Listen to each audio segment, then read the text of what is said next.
प्रणाम। ओम नमः शिवाय। हमें मोक्ष चाहिए, मुक्ति चाहिए या निर्वाण चाहिए। हालांकि कलांतक पीठ कभी ऐसे विषयों के लिए हमको प्रेरित नहीं करता।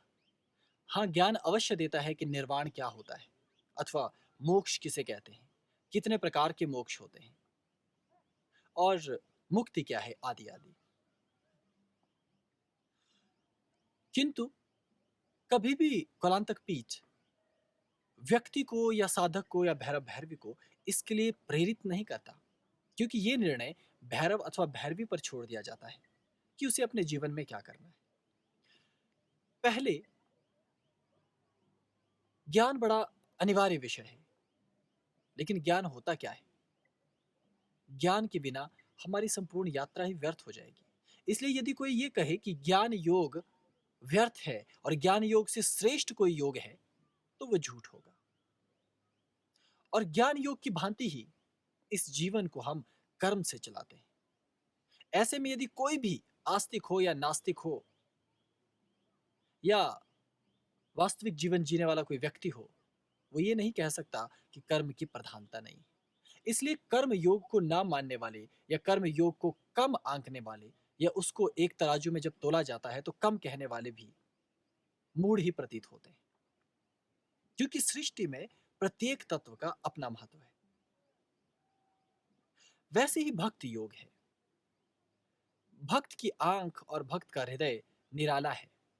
मान लीजिए एक भक्त कहता है कि मैंने बाजार में चलते हुए एक आदमी को देखा और मुझे उसके अंदर भगवान दिखाई दिया, तो आप उसको चैलेंज नहीं कर सकते, क्योंकि कोई साइंस का लॉ ये साबित नहीं कर पाएगा, कोई मैथ ये साबित नहीं कर पाएगा कि वो भगवान नहीं है। क्योंकि भक्त की भक्ति का मापदंड ही नहीं है। वो कह दे कि पत्थर में भगवान है तो मानना पड़ता है, वो कह दे मैंने आकाश में भगवान को देखा, मानना पड़ता है। भक्तों के कारण ही तो कभी कभी अंधविश्वास बहुत ज्यादा फैल जाता है, क्योंकि लोग कहते हैं कि मुझे अमुक गुरु में भगवान दिखता है, अमुक गुरु हमारा नारायण का अवतार है, अमुक गुरु शिव का अवतार है, अमुक गुरु अमुक देवी देवता का अवतार है। हमें भी लगता है कि झूठ है, बकवास है ये, लेकिन वो भक्त है, उसे कौन चैलेंज करेगा?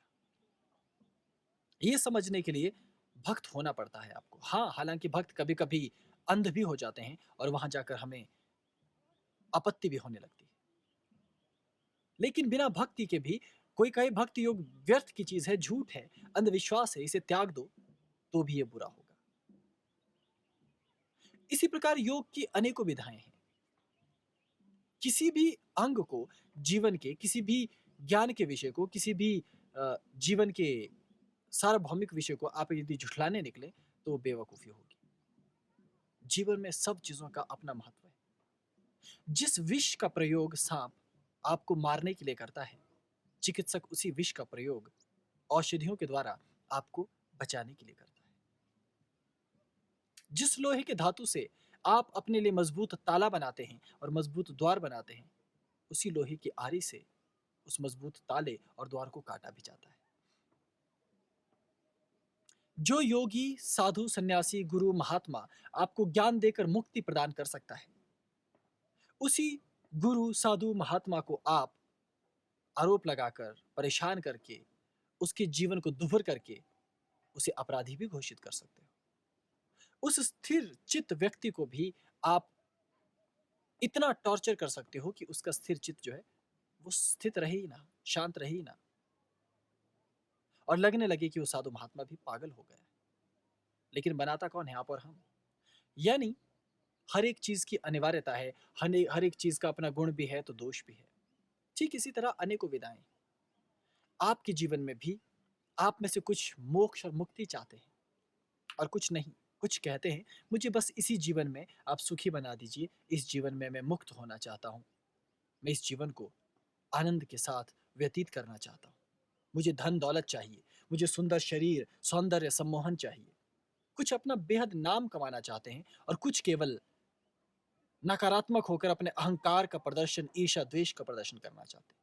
आपने देखा होगा कुछ लोग अकारण हर किसी की बड़ाई करते रहते हैं। अरे, वो आदमी बहुत ही भला आदमी, वो आदमी बहुत ही सुंदर, उसमें तो गुण ही गुण है। और आपने ऐसे लोगों को भी देखा होगा, आजकल तो सोशल मीडिया का ज़माना है, कि कोई घटिया सी वीडियो भी होगी किसी की, घटिया सा कोई प्रसंग भी होगा, कोई कहानी भी होगी, कोई फ़ोटो भी होगा, तो वहाँ कमेंट करेंगे कितना सुंदर, बेहद उत्तम, बहुत ही मनभावन, लुभावन, ऐसे लोग हैं। और कुछ इतने ईर्ष्यालु, पाप से भरे हुए, जो अच्छी से अच्छी बात के अंदर भी केवल गलतियाँ और उसके भीतर एक नकारात्मक पक्ष खोजने की कोशिश करते हैं। ऐसे नीच लोग भी तो भरे पड़े हैं, पापात्मा, पाप संभव, लेकिन फिर भी इनकी भी तो अपनी उपयोगिता और ज़रूरत है। तो जीवन में इस तरह के अनेकों पक्ष हैं, लेकिन आप किसी एक पक्ष के सहारे नहीं चल सकते। एक उदाहरण, किसी ने मुझसे पूछा कि क्रिया योग वाले ऐसा कहते हैं। अब कौन क्रिया योग वाले ये मैं नहीं जानता, क्योंकि क्रिया योग वाला तो हर व्यक्ति है जो भी क्रिया योग करे। वो ये कहते हैं कि क्रिया योग ही एकमात्र विधा है या विद्या है जिसके माध्यम से निर्वाण को प्राप्त किया जा सकता है, अन्य कोई उपाय नहीं। ये तो मूर्खता है। अगर आप ज्ञान मार्गियों से पूछेंगे वो कहेंगे ज्ञान ही सब कुछ है। हठ योगियों से पूछेंगे पूछेंगे वो कहेंगे हठ योग ही सब कुछ। राजयोगियों से पूछेंगे वो कहेंगे राजयोग से ऊपर कुछ भी नहीं। क्रिया योगी भी उसी प्रकार अपना नाद लेकर चलते रहेंगे। इसलिए आपको भ्रमित नहीं होना है।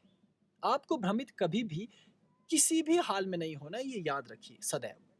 क्यों? क्योंकि आपको ये नहीं कहा गया कि आप केवल क्रिया योगी हो जाइए, आप केवल हठ योगी हो जाइए, आप केवल राजयोगी हो जाइए, क्योंकि ये तो ज्ञान है। और कौन जानता है कि आपको कौन सा रास्ता मंजिल तक लेकर जाए। ये ठीक वैसे ही है, मैंने पहले भी उदाहरण दिया है कि एक पहाड़ पर चढ़ने के कई रास्ते हो सकते हैं, क्योंकि पहाड़ के पूर्व, पश्चिम, उत्तर, दक्षिण 4 भाग हैं। उसके बाद भी तो आग्नेय दिशा है, नैऋत्य है। दसों दिशाओं में से आप कोई भी दिशा चुन सकते हैं। ये आपकी क्षमताओं पर निर्भर करता है कि आपको किस तरह से उस पर्वत के शिखर तक पहुंचना है। अब बात यह है कि उस पहाड़ पर चढ़ने की 100 विधाएं, 100 तरीके, 100 युक्तियां, 100 रीतियां हैं। आपको कलांतक पीठ में या वास्तविक गुरु 100 की 100 परंपराएं सिखाते हैं। अब जब 100 परंपराएं आपने सीख ली, तो उसके बाद जिस विधा में आप कुशल होते हैं, उस विधा से आप उस पर्वत पर चढ़कर ध्वजा लहरा सकते हैं। ठीक इसी तरह इस जीवन में भी आपको सभी प्रकार के ज्ञान को प्राप्त करने का प्रयास करना चाहिए। हठ योग भी सीखिए, राजयोग भी सीखिए, क्रिया योग भी सीखिए, नाद योग भी सीखिए, लेकिन मैंने आपको सदैव कहा है, एक विधा के साथ इस तरह से मत चिपक जाइए कि वो आपको कुछ प्रदान न कर पाए। पता चला कि आपने गलत रास्ता चुन लिया और आपको इस जीवन में, क्योंकि फिल्म इंडस्ट्री तो है नहीं कि हाँ आपका कोई एक्टिंग चल रहा है और आप रिटेक ले लेंगे, रिटेक का सवाल पैदा नहीं होता। तो ऐसे में आपसे कोई गलती ना हो जाए, इसलिए आपको बुद्धिजीवी बनना पड़ेगा। ना तो आप आस्तिक हो कौलांतक पीठ में, ना तो आप नास्तिक हो कौलांतक पीठ में। आप कौन हो? आप बस हो जो सत्य को जानने के लिए बैठा हुआ एक साधक, एक भैरव भैरवी। भैरव भैरवी हम इसीलिए कहते हैं ताकि आप साधारण नामों से, साधारण पहचानों से थोड़ा सा दूर होकर सोचें।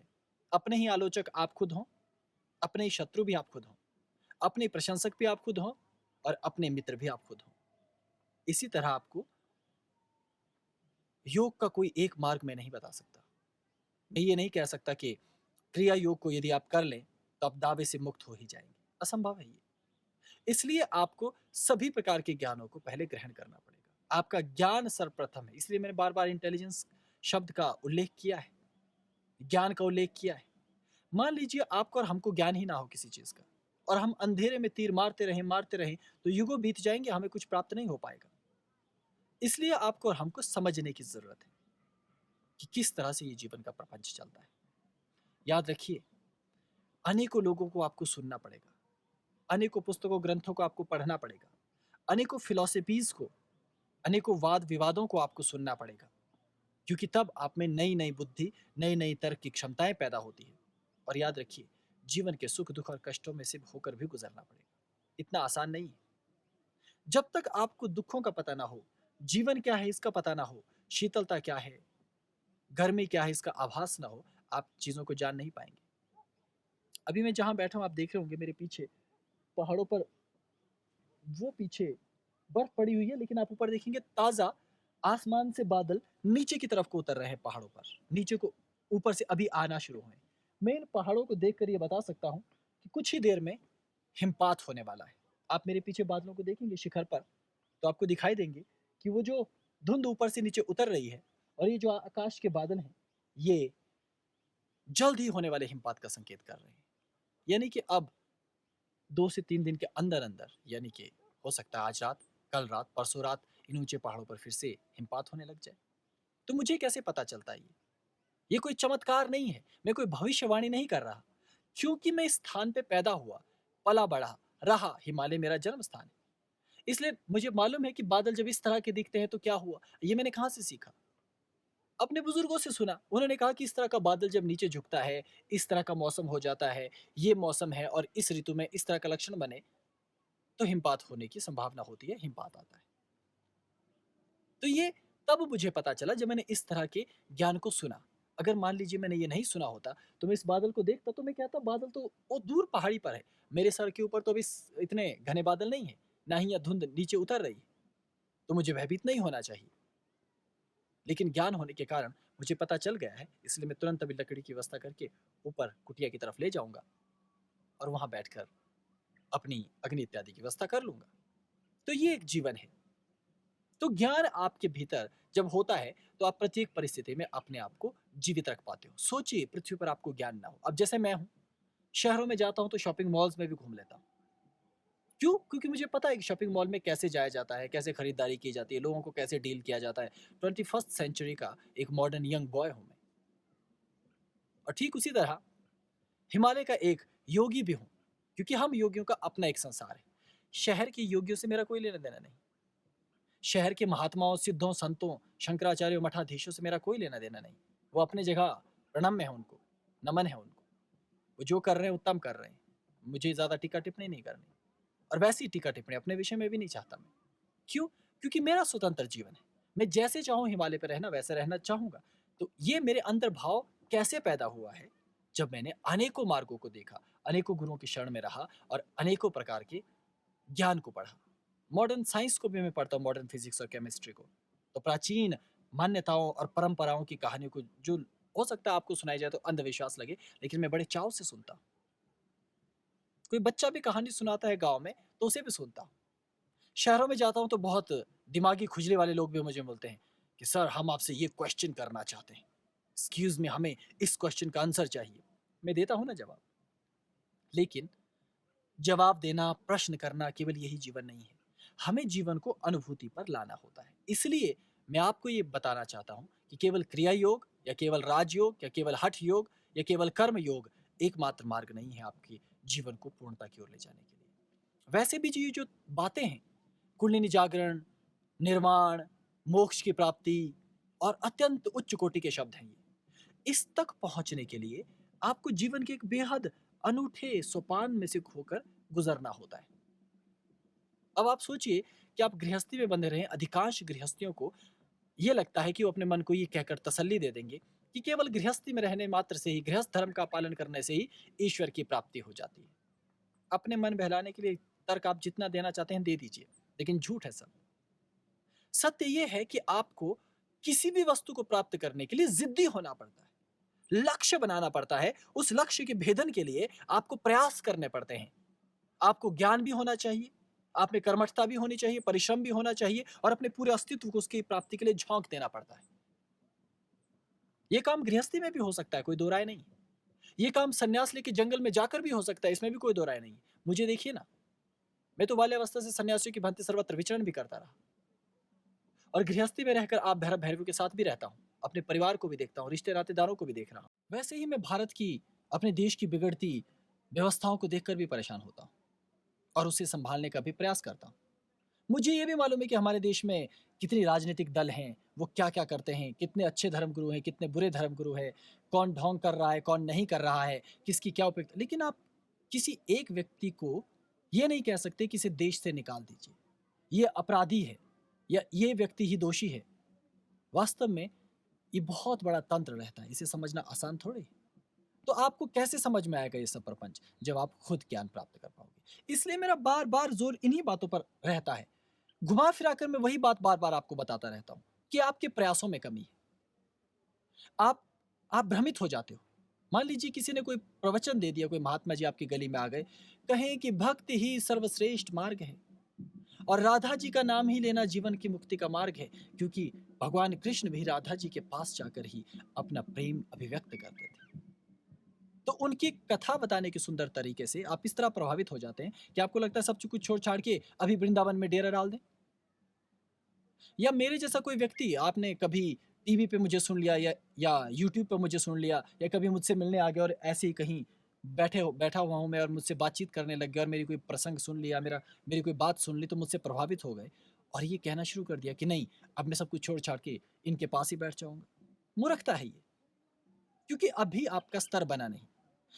आपको प्राप्ति करने के लिए ये आवश्यक है कि आप ये बहाने नहीं निकाल सकते कि मेरे पास समय की कमी है, मेरे जीवन में बहुत सारी परेशानियां हैं। इसको मैं एक छोटे से उदाहरण से समझाता हूँ। एक बड़ी पुरानी कहानी है जो अक्सर बुजुर्ग सुनाया करते हैं। अलग-अलग संत भी अक्सर प्रवचनों में कहानी इसका उदाहरण दिया करते हैं। हालाँकि मुझे ये कहानियाँ-वहानियाँ बताना ज़्यादा पसंद है नहीं, पर आपको समझाने के लिए फिर ये पुरानी घिसी-पिटी कहानी सुनानी पड़ेगी कि एक बार एक घुड़सवार अपने घोड़े पर दौड़ता हुआ आ रहा था। तो काफ़ी दूर से उसे भी प्यास लगी थी, उसके उसके घोड़े को भी, गर्मियों के दिन थे। तो पानी पीने के लिए वो एक ऐसे स्थान का इंतज़ार कर रहे थे जहाँ पर कि उन्हें पेयजल की प्राप्ति हो, जहाँ उन्हें पीने के लायक पानी मिल सके। अचानक उन्होंने देखा कि एक किसान अपने गाँव के बाहर, उसने एक पानी निकालने के लिए कोल्हू लगा रखा है। आपने देखा होगा पुराने ज़माने में कोल्हू हुआ करता था। बस अभी मैं बात कर रहा हूँ, है ना? तो एक कोल्हू हुआ करता था जिसको बैल गोल घुमाते हैं, घूमते रहते हैं और जिसमें पानी कुएँ में से निकल कर बाहर आता है और जिसको खेतों की सिंचाई करने के लिए आगे ले जाया जाता है। तो वहाँ घुड़सवार रुका और घुड़सवार ने पानी पी लिया और उसके बाद उसने प्रार्थना की कि मेरे घोड़े को भी थोड़ा जल ले लीजिए। तो उसने कहा, हाँ, पिला दीजिए जहाँ पानी निकल रहा है। लेकिन घोड़ा जैसे ही आगे जाता, तो वो जो उसका चक्का घूम रहा है, उसकी वजह से आवाज़ होती रहती है कोल्हू की, आपने सुना होगा, कड़क, कड़क, कड़क, कड़क, कड़क, कड़क, और बैल घूम रहे हैं। तो उसने कहा, घुड़सवार ने, क्योंकि घोड़ा डर रहा था, ज्यों ही आगे जाता, त्यों ही आवाज़ होती और घोड़ा पीछे हट जाता। फिर आगे जाता, फिर आवाज़ होती, घोड़ा पीछे हट जाता। तो घुड़सवार ने प्रार्थना की किसान से कि थोड़ी देर के लिए बैलों को रोक दीजिए ताकि घोड़ा पानी पी सके। तो किसान ने कहा, ये तो असंभव है। घोड़े रुक जाएंगे तो कोल्हू रुक जाएगा, कोल्हू रुक जाएगा तो पानी आना बंद हो जाएगा और घोड़ा पिएगा क्या? ठीक यही जीवन है। किसान ने कहा, अब यदि पानी पीना है आपके घोड़े को तो यूं ही पानी पीना पड़ेगा, तो इसी तरह पानी पीना पड़ेगा। तो इसलिए बार बार अभ्यास किया घोड़े ने और कुछ देर के बाद निर्भय होकर पानी पी लिया। आपका और हमारा जीवन भी तो घोड़े जैसा ही है। जीवन की ये टकाटक तो हमेशा लगी ही रहेगी। घोड़े को इसी में पानी पीना सीखना होगा। आपके और हमारे जीवन में भी अनेकों तरह के ये विचार, प्रपंच, हम कभी किसी से प्रभावित हो जाएँगे तो कभी कोई हमसे प्रभावित हो जाएगा। कभी हमारा बहुत बड़ा नाम हो जाएगा तो कभी हम बहुत बड़े बदनाम हो जाएँगे। कभी लोग हमारी तारीफ़ों के पुल बाँधेंगे तो कभी लोग हमें भरपूर गालियाँ देंगे। लेकिन इन सब से आप पर और हम पर कोई अंतर नहीं पड़ना चाहिए। घोड़े को पानी पीना सीखना होगा। वैसे ही आपको और हमको भी अपने लक्ष्य तक, निर्वाण तक या मोक्ष तक या कुछ भी आपके जीवन का जो लक्ष्य है, उसे प्राप्त करने के लिए इन सारे झंझटों के बीच में से भी रास्ता तो निकालना ही पड़ेगा। समय भी देना ही पड़ेगा। ऐसा नहीं हो सकता कि गृहस्थ ये बहाना निकालें कि मेरे पास गृहस्थी है, महाराज जी कोई शॉर्टकट बता दो। पॉसिबल नहीं है, मैं झूठ नहीं बोलूँगा। कोई ऐसा कह दे कि नहीं, मैं तो पूरा सन्यासी हूँ, मैंने सब कुछ छोड़ छाड़ दिया, अब मेरे लिए सब आसान हो जाएगा। झूठ है, इस संसार में कोई कुछ छोड़ ही नहीं पाता। क्या मैं पल के झपकाना छोड़ सकता हूँ? क्या मैं साँस लेना छोड़ सकता हूँ? अगर गृहस्थ साँस लेता है और सन्यासी भी साँस लेता है तो अंतर नहीं है। अंतर है तो केवल चित्त और मनोदशा का और प्रयास करने का। सन्यासी शायद ज़्यादा समय अपनी आहुति दे सकता है, गृहस्थी शायद कम समय आहुति दे पाता है। लेकिन आहुति दोनों को बराबर ही देनी पड़ेगी। यहाँ बहानों का तो स्थान ही नहीं है, चल ही नहीं पाएँगे बहाने। इसलिए मैं आपको ये समझाना चाहता हूँ, ताकि दोबारा आपके मन में ये प्रश्न ही ना उठे कि आपको कौन-सा रास्ता चुनना है? कौन अपने आप को श्रेष्ठ कहता है? क्या उस श्रेष्ठ के पीछे चलने से हो जाएगा? मान लीजिए मैं कहता हूँ कि कौलांतकनाथ या ईशपुत्र या मैं सबसे श्रेष्ठ हूँ, तो क्या मेरे कहने से हो जाएगा? देखिए, मैंने कहा मैं सर्वश्रेष्ठ हूँ। मेरे पीछे ये पहाड़ हैं, ये पेड़ है सूखा हुआ सा यहाँ मेरे साथ बगल में सेब का। क्या इसको कोई फ़र्क पड़ा? क्या मेरे ऐसा कहने से इसमें पत्ते निकल आए? लो इसे मैं कहता हूँ कि देखो, मैं एक दिव्य पुरुष हूँ, चलो तुम सेब पैदा करो। क्या सेब पैदा हुए? नहीं हुए ना। चलो मैं इसे कहता हूँ कि तुम अभी खिल जाओ, पुष्प निकल आए तुम में। क्या निकल आए? अहाँ, ऋतु आने पे ही ये निकलने वाले हैं। मैं जितना मर्ज़ी अपने अहंकार का प्रदर्शन करूँ, मैं जो मर्ज़ी ज्ञान झाड़ूँ, मैं इसको एक श्लोक सुना देता हूँ, तो क्या सब हो जाएगा? उहुँ। पीछे ये जो मौसम खराब हो रहा है, मैं इसको कहता हूँ कि मैं तुझे एक उँगली करता हूँ ऐसे मान लीजिए और कहता हूँ साफ हो जा। क्या हुआ? नहीं। हो सकता है कि विशिष्ट प्रार्थना करने पर प्रकृति सुन ले या मेरे भीतर अगर भक्ति भाव उत्पन्न हो जाए तो मेरी अनुनय विनय से ये प्रकृति प्रभावित होकर ऐसा भी कर दे, लेकिन प्रकृति अपने नियम और सिद्धांतों पर चलती है। संसार चलता रहेगा। बर्फ अपने स्थान पे आएगी, फल अपने स्थान पर लगेंगे। जिन पत्थरों पर मैं बैठा हूँ, जिनका तापमान अभी बहुत शीतल हो गया है इस संध्या में, ये अपना तापमान नीचे ही गिराते रहेंगे। क्यों? इन सब का अपना काम है, इन सब की अपनी टकाटक चल रही है। लेकिन मुझे अगर अपने उस अध्यात्म की तलाश करनी है, अपने उस सत्य की तलाश करनी है, तो इन सबको मुझे बर्दाश्त करना होगा। इस मौसम को भी, इस वृक्ष के निकट भी रहना होगा, इस शीतल पत्थर के ऊपर जिस पर मैं बैठा हूँ, उनको भी मुझे देखना होगा। आलोचकों को भी सहते रहना होगा, प्रेम करने वालों को भी देखना होगा, रिश्ते नाते और सभी संबंधों को भी देखना होगा। तो अब आप कुल मिलाकर समझ गए होंगे कि इसका मतलब ये है कि मेरे जैसे व्यक्ति के लिए भी ये चीज़ें सरल नहीं हैं। तो फिर किसी के लिए भी ये सरल नहीं है। इसलिए ज्ञान प्राप्त कीजिए हर क्षेत्र का, तभी आपको मुक्ति मिलेगी। और आखिरी प्रश्न आपने ये भी साथ में किया था कि मैं अथवा कलांतक पीठ में अनेकों दीक्षाएँ होती रहती हैं। इतना ज्ञान ले पाना, इतनी साधनाएँ कर पाना हर किसी के लिए संभव नहीं है। ये सत्य कहा और इसका जवाब मैं पहले भी दे चुका हूँ कई बार कि हर व्यक्ति के लिए सभी साधनाएँ करना अनिवार्य नहीं है। यदि आपने एक दीक्षा भी ले ली है, एक साधना भी कर ली है, तो वो आपके जीवन के लिए पर्याप्त है।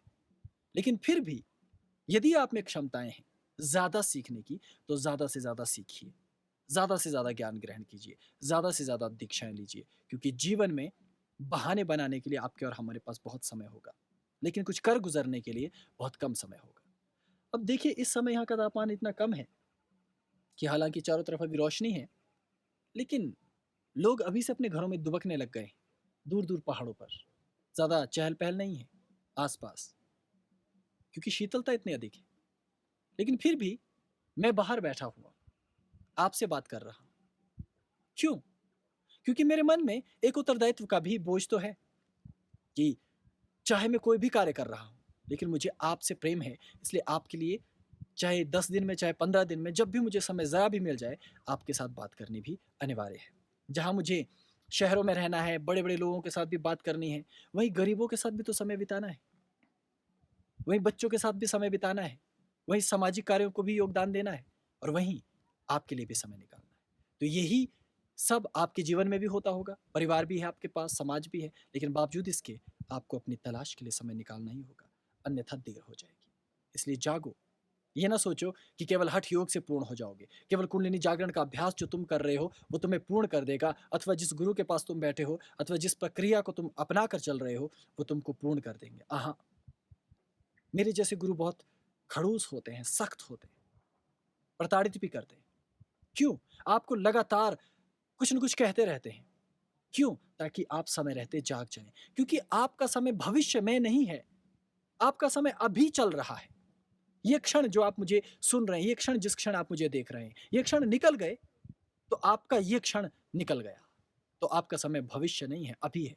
अभी कुछ करना है, अभी निर्णय लेना है और अभी कर्म करना है, तभी आपका भविष्य हो पाएगा। अगर भविष्य की तरफ देखते रहे, तो सब खो दोगे। इसलिए ऐसा मत करना और मेरा एक निवेदन है आपसे कि देश में भले ही युद्ध हो, देश में भले ही अच्छे लोग हों, बुरे लोग हों, लेकिन याद रहे, कोई भी देश, कोई भी राष्ट्र, कोई भी क्षेत्र ऐसे ही लोगों से मिलकर बनता है। जैसे कि इस आस-पास के मेरे क्षेत्र में कौवे भी हैं, कोयल भी हैं, शेर भी है, बाघ भी हैं, है ना? और साँप भी है, मेंढक भी हैं, छोटी चिड़िया भी है, बड़ी चीज़ें और चिड़िया और बाज़ भी हैं। तो इन सब से ये परिवेश बनता है। वैसे हमारे समाज में अच्छे, बुरे, घटिया सब लोग हैं। आपको उन सब के साथ रहना आना चाहिए। जिन पत्थरों के पास मैं बैठा हुआ हूँ यहाँ, इन पत्थरों के नीचे से अभी साँप भी निकल सकता है, क्योंकि वो शीत ऋतु में अंदर चले जाते हैं। तो हो सकता है कि इन पत्थरों के ढेर के नीचे साँप हो और मैं उसके ऊपर बैठा हुआ हूँ।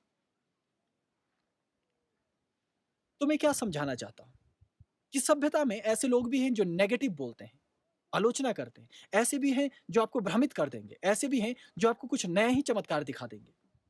जैसे मान लीजिए इस क्षण यहाँ कोई दौड़ता हुआ हिरन आ जाए, तो कुछ देर के लिए मैं अपने प्रवचन को शायद भूल जाऊँ, आपसे बात करना भूल जाऊँ, उसको मुग्ध होकर देखूँ। तो इसका मतलब ये नहीं है कि मैं वहाँ खो गया। आपके जीवन में भी ऐसे क्षण आएँगे कि कभी किसी से प्रभावित हो जाओ, लेकिन अपने मूल मार्ग को ना छोड़ना। प्रकृति है, जैसे मैं सबके साथ जी रहा हूँ, आपको सभी विचारों के साथ, लोगों के साथ जीना होगा। तभी आपकी प्राप्ति हो पाएगी। बस यही मैं समझाना चाहता हूँ। अपना ख्याल रखिए और साधना करते रहिए। मैं जल्द आपके पास पुनः लौटूँगा। ओम नमः शिवाय। प्रणाम।